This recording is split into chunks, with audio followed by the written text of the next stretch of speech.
Welcome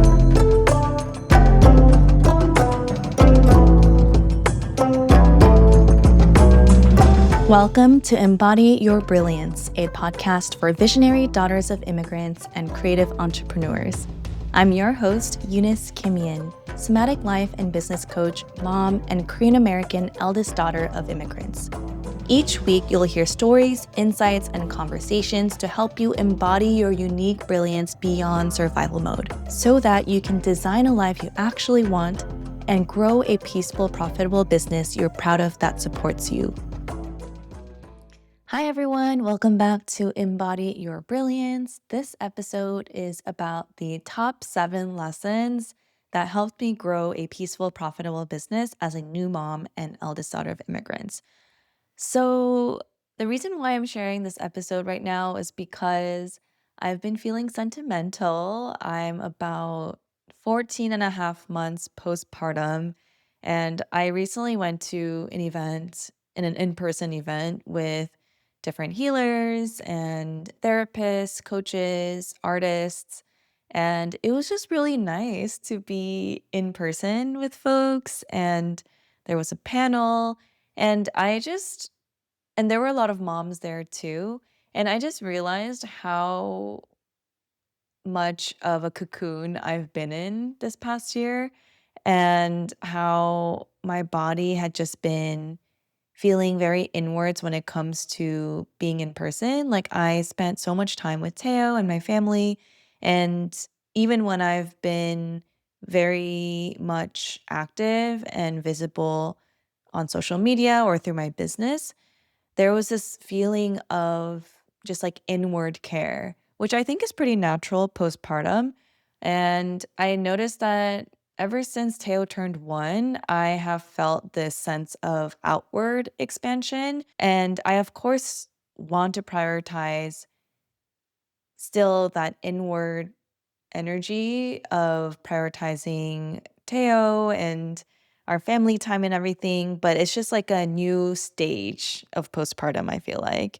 And I always say postpartum is forever, in the sense that as our kids grow, as we grow as moms, our businesses can also evolve and our life evolves, the energy evolves.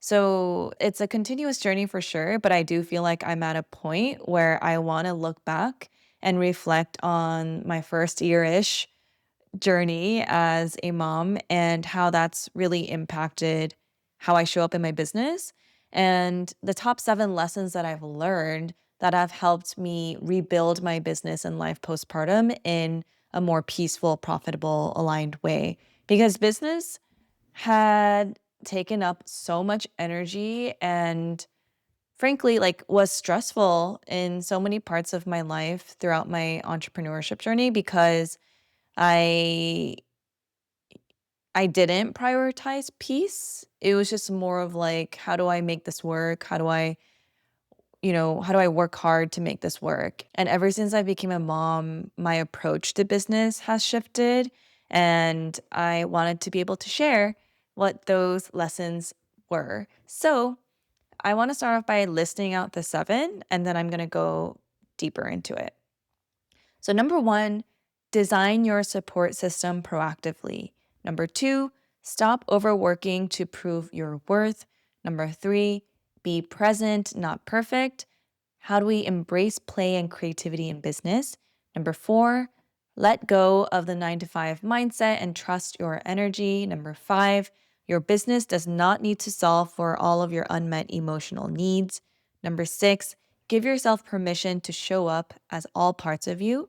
And number 7, there is no one right way. So, number 1, design your support system proactively. So, learning to proactively ask for support has been such a crucial lesson for me in life and business from my motherhood journey. And this has been a big theme along my motherhood journey, because I noticed a generational pattern in my maternal lineage where motherhood meant really sacrificing the entirety of their identity And so when I look at my grandma, my 할머니, and my amma, my mom, there's just so many themes of sacrifice that was laced with some regret and just a lot of suppressed desire. And a lot of it came from the circumstance, the timing, the era that they were born into, that they were birthing their baby into. My 할머니 lived through the war, and my mom, immigrated basically alone with her kids and had to raise 3 kids by herself. So I understand that it was a very different situation, but because I saw that growing up, I that was a big fear of mine when even deciding to become a mom. So I was very, very intentional, even from the start of pregnancy, that I wanted a care team and a support system around me.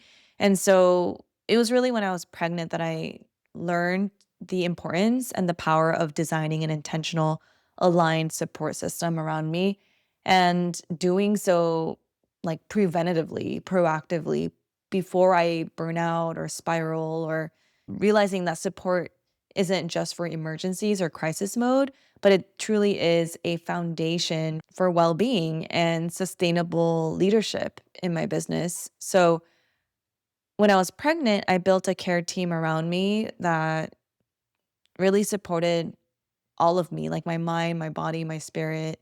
And, like my birth doula, my postpartum doula, my midwife, OB, chiropractor, acupuncturist, my husband, my mom, my mother-in-law, my coach, et cetera, et cetera. I was just like surrounding myself with the support that I wanted.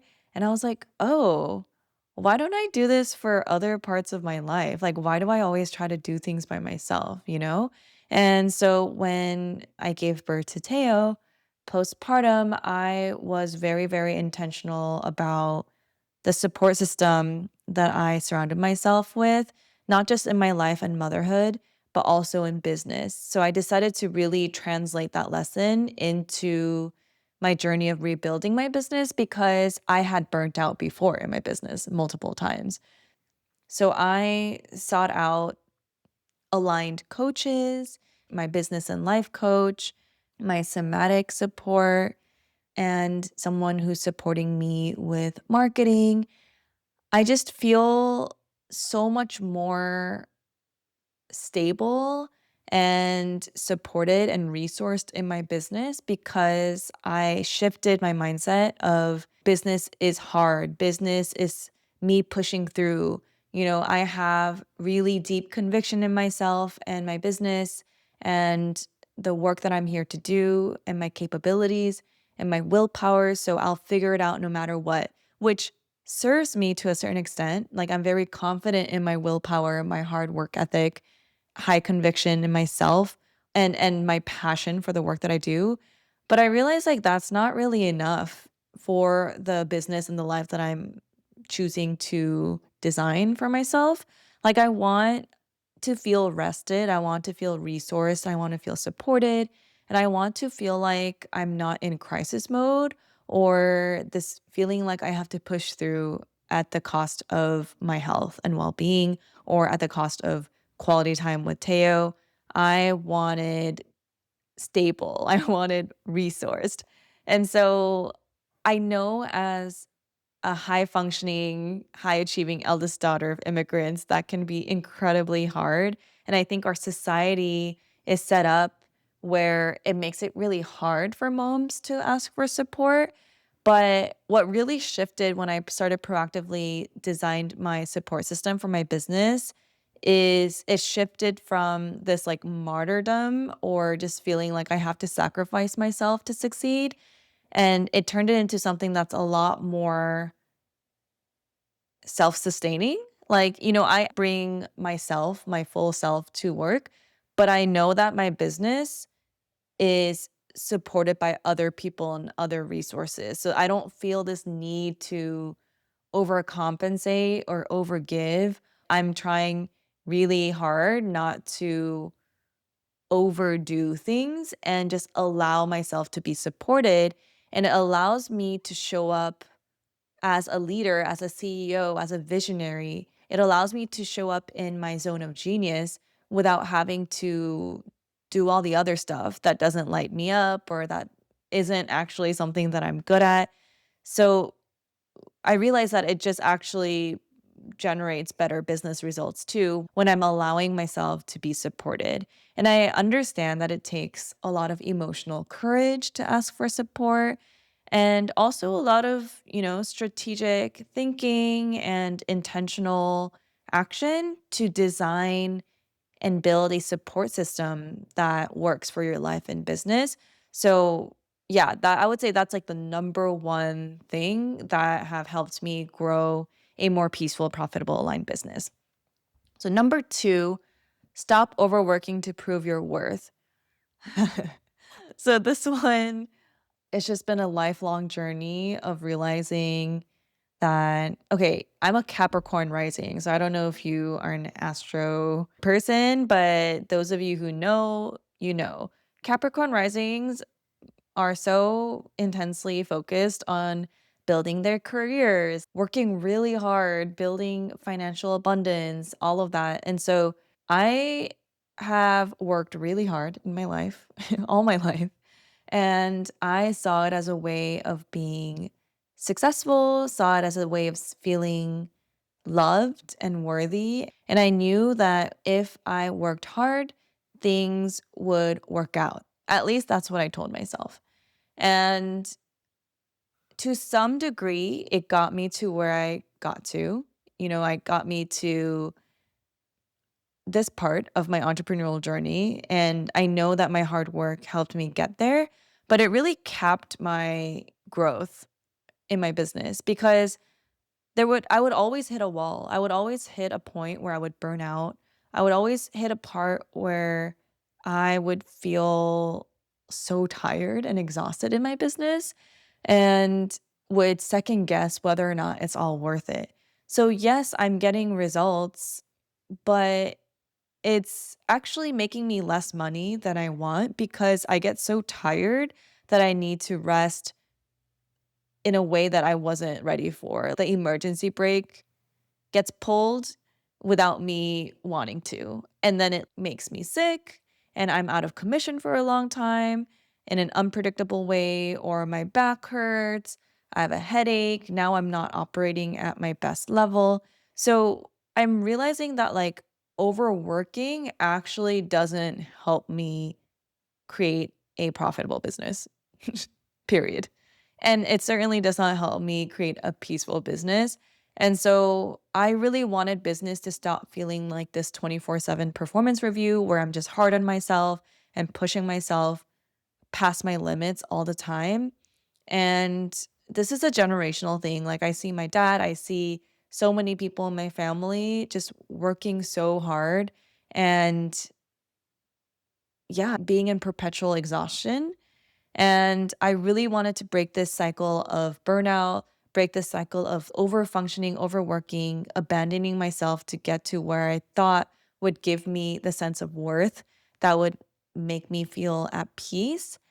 But I realized that the continuous hustle and the pressure were not going to help me get to where I wanted to go, especially as I became a mom. Like, I did not want to be the type of mom that is too exhausted from sacrificing it all and then making my kid feel guilty for me sacrificing it all and also me not feeling able to be rested and resourced enough to show up joyful when I'm spending time with Teo. And so, business to me, when I stopped overworking to prove my worth, feels so much more like what I accomplish that day does not define my worth or my capabilities. I don't doubt my capabilities. And my decision to work less that day does not reflect on my worth. And it really has taken a lot of time and effort for me to rewire that in my brain. And it's still something that I practice daily because there's definitely parts of me that are still very much like, did you create something tangible today? Do you have a call on your calendar? Do you have something concrete that you did? When I don't have that, it does feel still not that great in my body, but I'm allowing the part of me that understands that my worth isn't tied to my output. I'm I'm really elevating that part of me as the leader of my business, as the CEO of my business. This is a part I'll touch on a little bit later, and I think number 4 or 5 or 6, I don't remember. But yeah, just this feeling of just this rewiring of my worthiness not being tied to how much I do or achieve is something that I've really, really been embracing in my motherhood era. And from a result standpoint, I'm working the least amount of hours that I've ever worked in my life because I've always overworked. And I'm earning the most in my business than the times that I overworked. So to me, that's evidence that my body has craved in terms of like, okay, I'm on the right path. It's okay to not overdo myself or overwork because I still get the results. If anything, I get better results, right?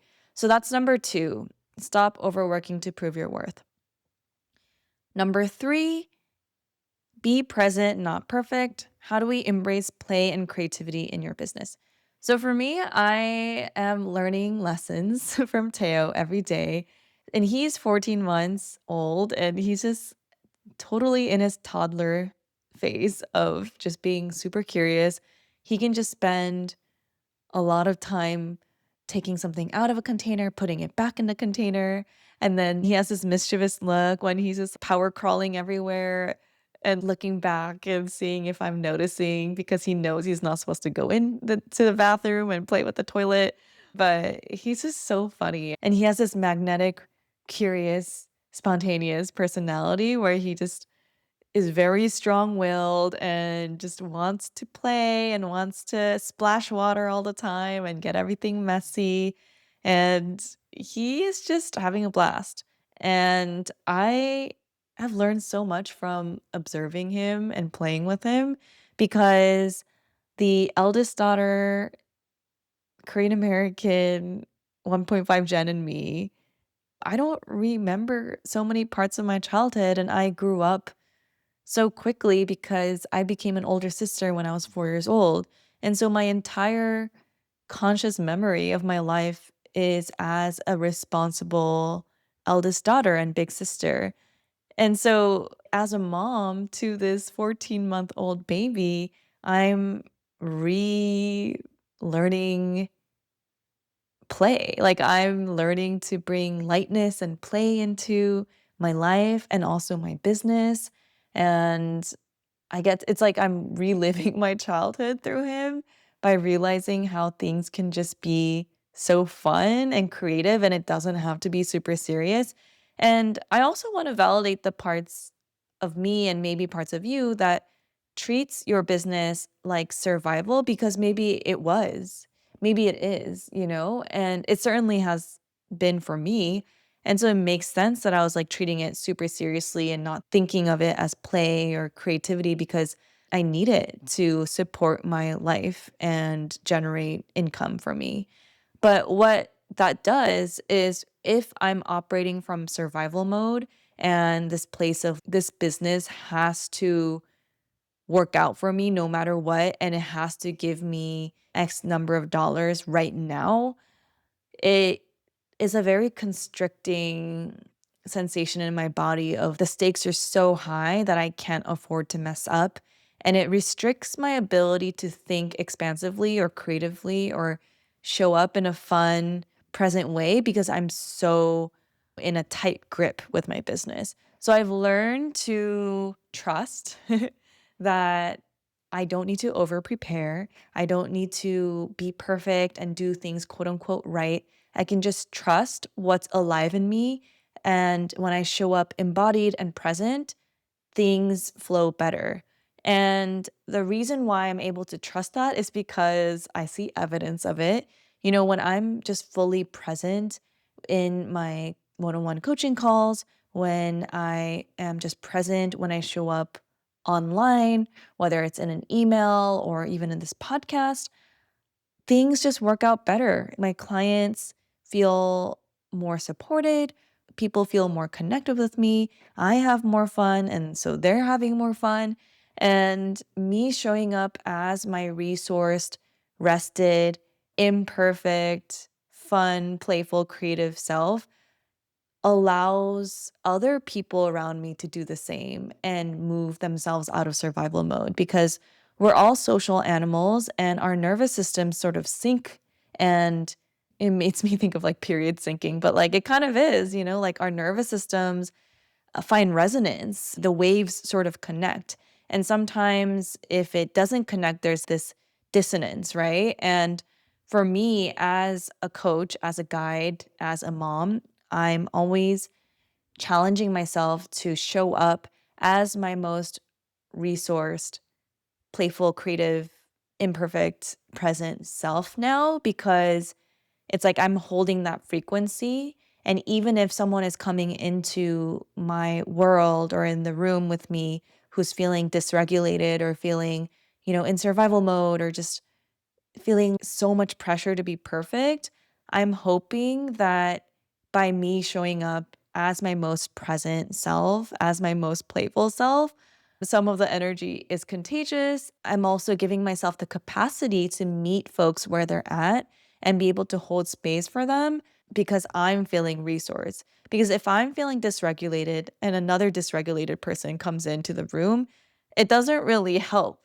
So I've learned so much from Teo when it comes to just like allowing myself to be a little bit messy because I was just talking to someone else about this, how sometimes I feel like, oh, am I being too messy? Even in this podcast, I'm very much embracing a little bit more of the free flow vibe, intuitive vibe where I'm not scripting my episodes or I'm not over preparing my episodes. And part of me was worried, am I just going to be so messy or people are just going to think, wow, she should have prepared more.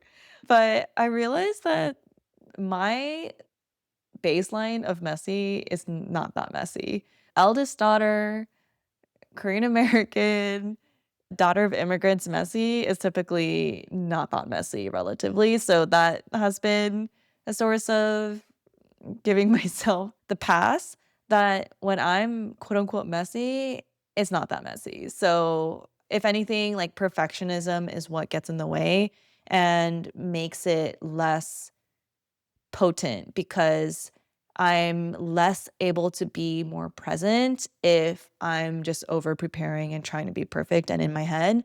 So, as much as possible, I'm encouraging myself to be in my body when running my business, in my play, in my creativity, in my full presence versus that perfectionist mindset. And the other part is like I noticed that creative sparks come to me when I'm not even at my desk and my computer.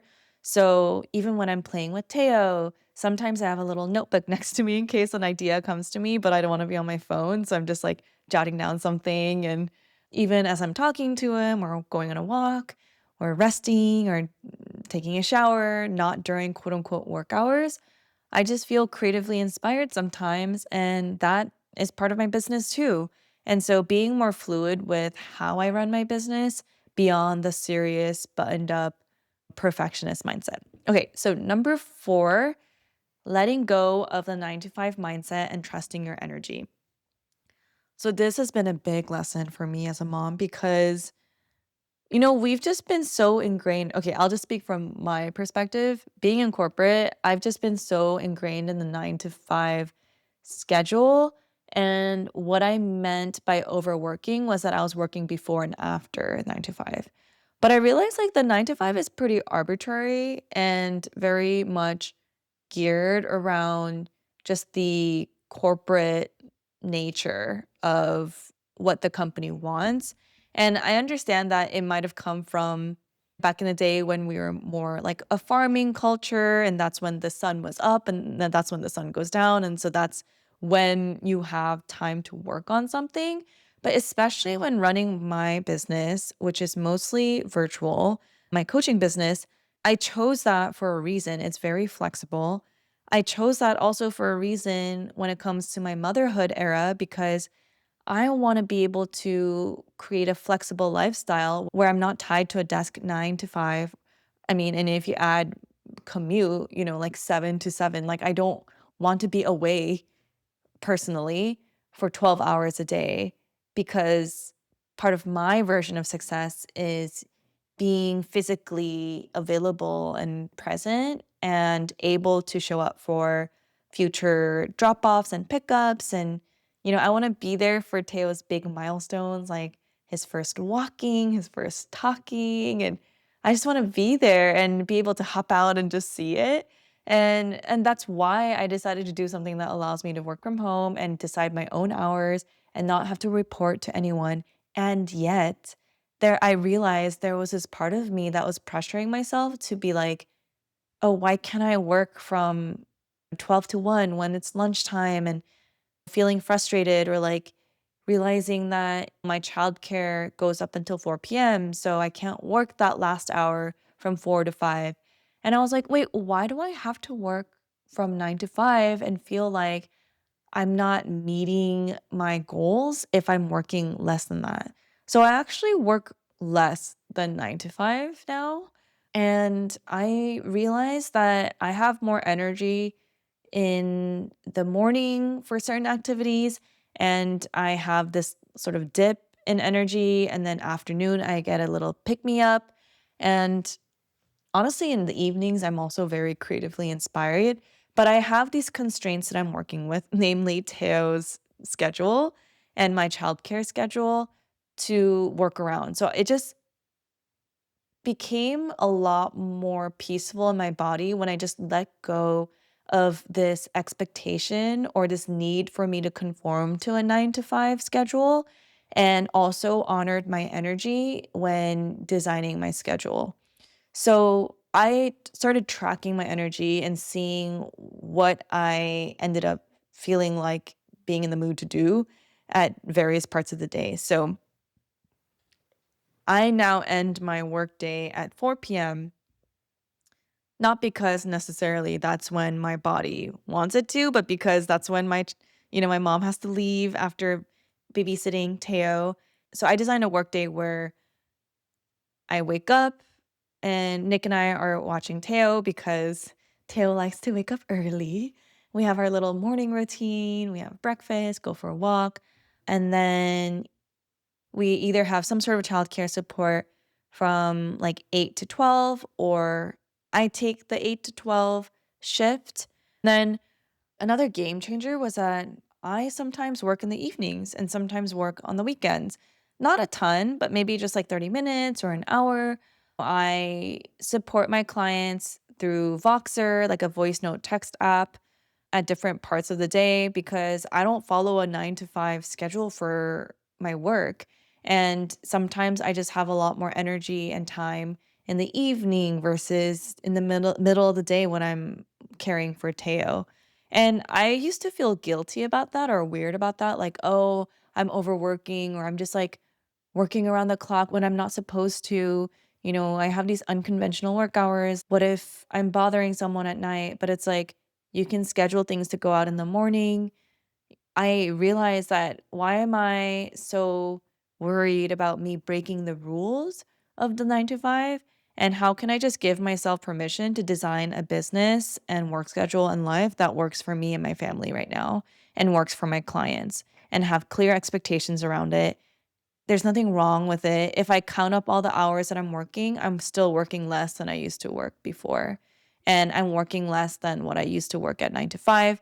So just giving myself permission to work whenever I wanted to in the ways that feel boundaried and healthy for me. And the fluidity works for me. And I realized that also when I was early postpartum, I had this guilt when I was on my maternity leave because I wanted to work on my business. And I just like felt this pressure from the Instagram world of, this is your time to be with baby. And like, why are you working? And I was like, but I feel like working a little bit. I feel like showing up for some of my clients, even if it's, fewer clients.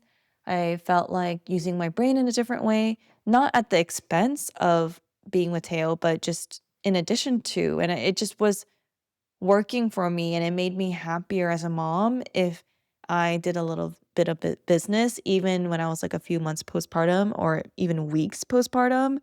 So really, it's up to you, you know? It really comes down to working with your body, not against it, and doing it in a way that feels good. And that just led me to work less and earn more by aligning with my energy and my desires instead of these expectations that I was internalizing from the corporate world. Okay, number 5, your business doesn't need to solve for all of your unmet emotional needs.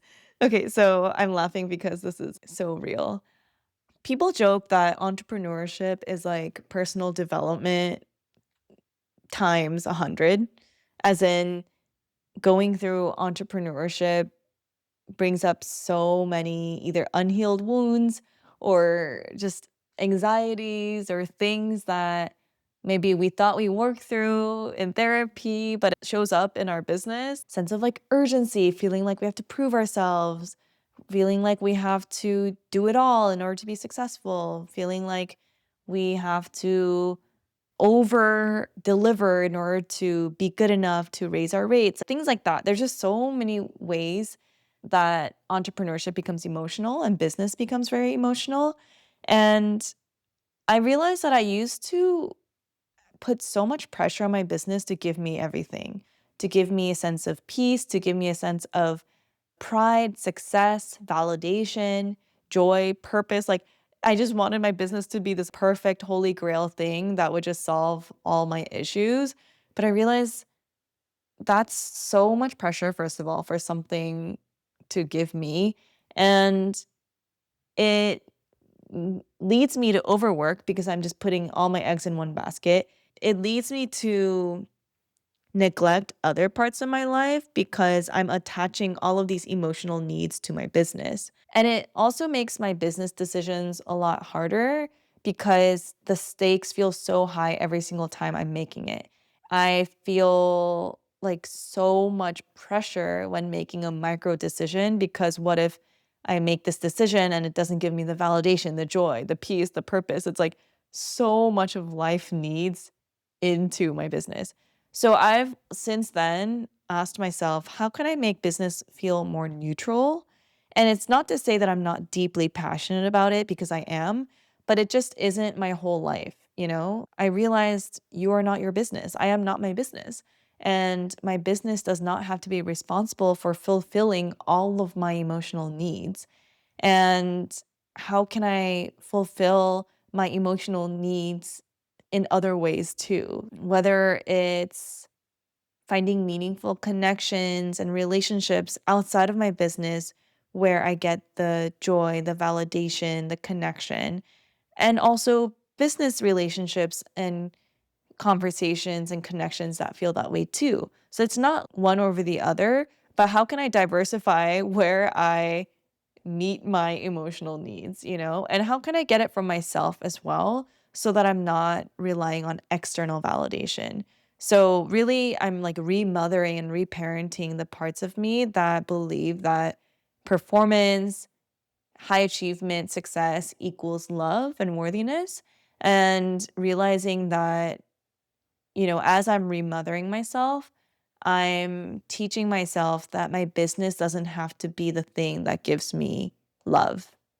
It can, and it can be part of it, but it just isn't responsible for healing my unmet needs, you know? And that's made business feel more fun, more joyful, more sustainable because each decision doesn't feel like the thing that's either going to give me joy or not, that gives me worthiness or not, but it just is a business, a service that I provide for others that I'm passionate about, a brand that I'm building, but it doesn't have to be more than that. You know, it can be less deep.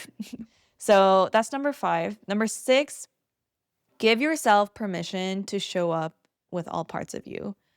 So I used to compartmentalize a lot, and I think it was a survival strategy as a 1.5 gen Korean American immigrant and daughter of immigrants. I used to separate the Korean version of me that would watch Korean dramas on VHS with my mom after school, with the American version of me that showed up in school learning English for the first time, ESL, and trying to blend in as much as possible.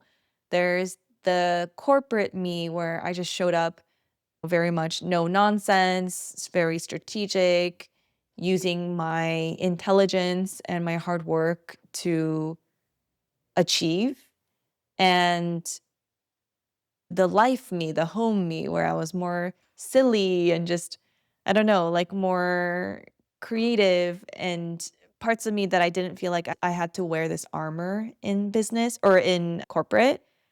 And I also feel like with the corporate version of me, I was a little bit more in my masculine, meaning like I worked with a lot of men. So I think I had to feel like I had to operate it with their way of leadership.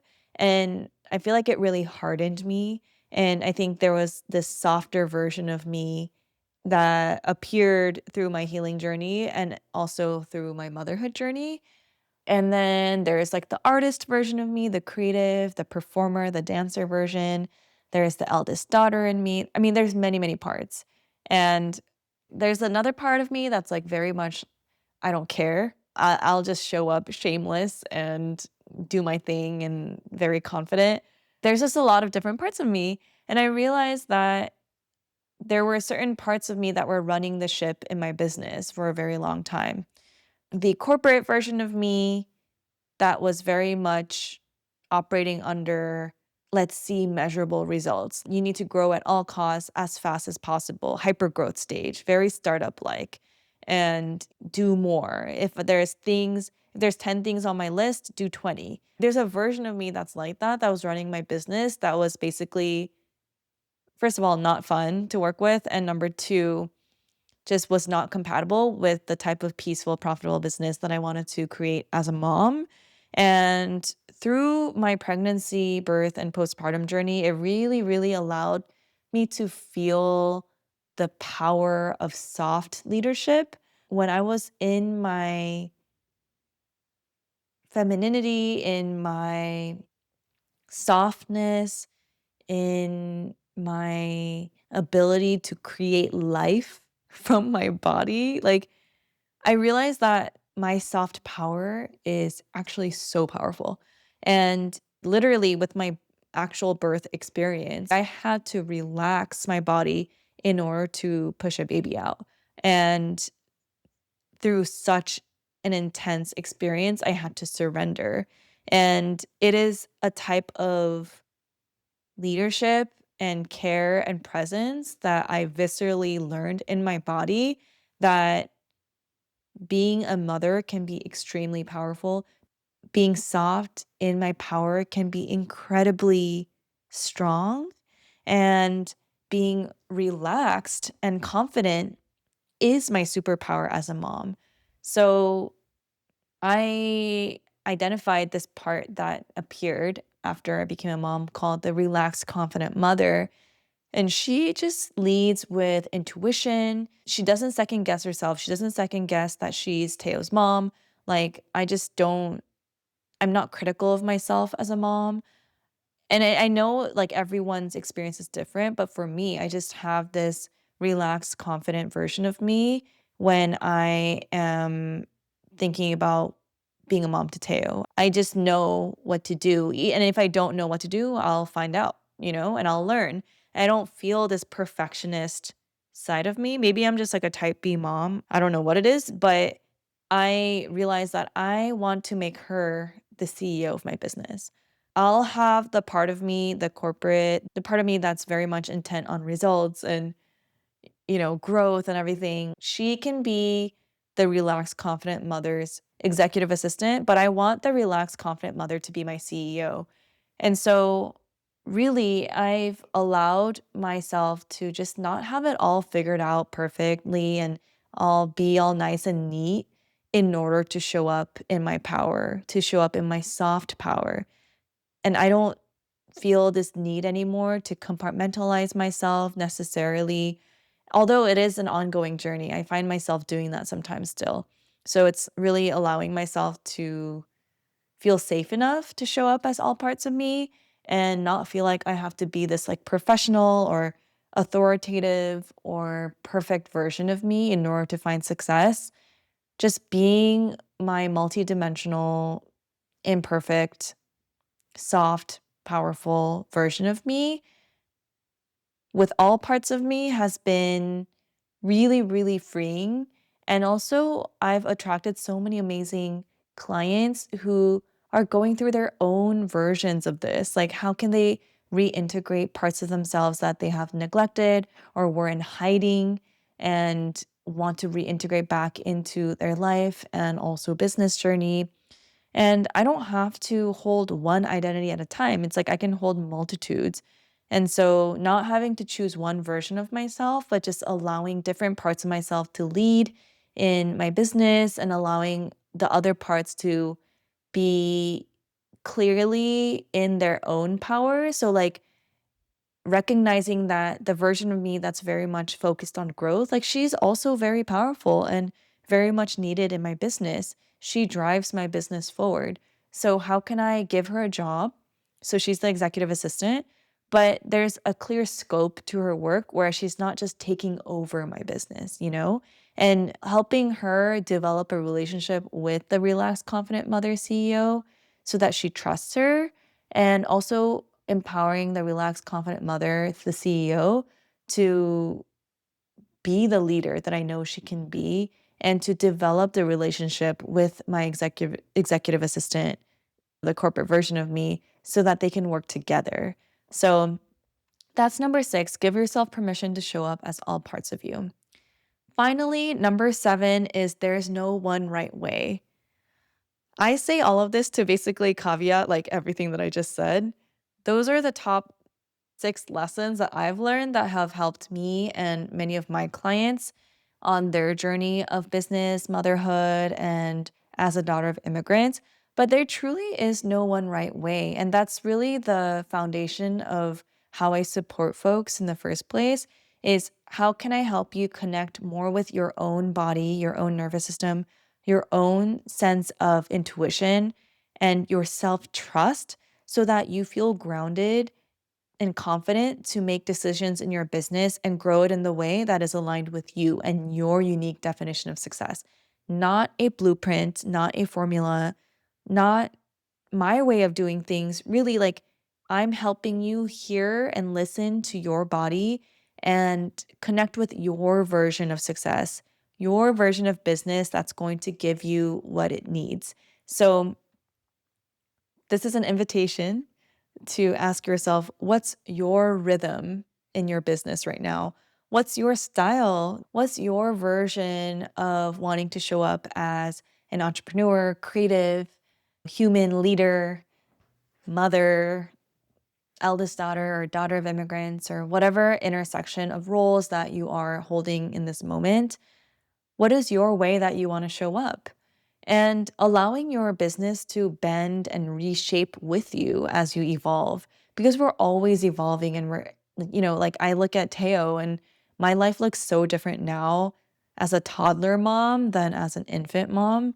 And my business and my schedule shifts with me. And as I learn and grow as a human, my business learns and grows. So there's no one right way in general. And there's also not one perfect way for you either, because you're probably going to evolve. And I encourage you to listen to everything that I just shared with a sense of empowerment within you to say, yeah, that really resonates. Or I like more structure in my day actually than that.